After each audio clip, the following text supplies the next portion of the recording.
yung minomonitor natin na low pressure area ay tuluyan ng pumasok sa loob ng Philippine Area of Responsibility kaninang alas 2 ng hapon.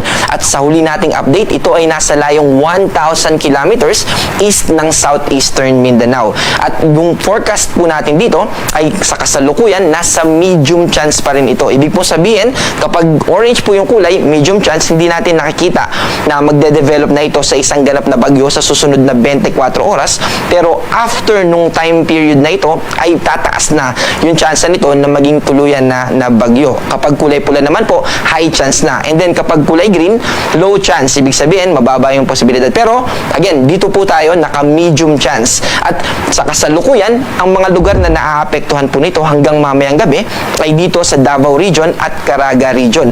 Bukas po ay magkikilos pa ito papalapit sa ating kalupaan. Ang general movement niya ay northwest, and by Friday, ito po yung time na kung saan pinakamalapit na ito sa ating kalupaan. Dito po babaybay niya yung northwestward direction, at ang tutumbukin po niya ay papalapit sa eastern Visayas. Friday and Saturday po ito pinakamalapit sa ating kalupaan, at ito po ay magdadala ng mga kaulapan, mataas na tsansa ng mga pagulan, lalo na po yung sinusupply na ulap na associated sa shear line o sa northeast monsoon ay magko-contribute para mas lumawak yung kaulapan nitong nakikita natin na mamumuong bagyo. Pinakamaaga po na posible na maging ganap ito na bagyo ay bukas ng hapon. Pero ang most probable na time po ay by Thursday pa ito magiging bagyo. At kapag naging bagyo na po ito, ang local name nito ay tatawagin natin na ADA or ADA.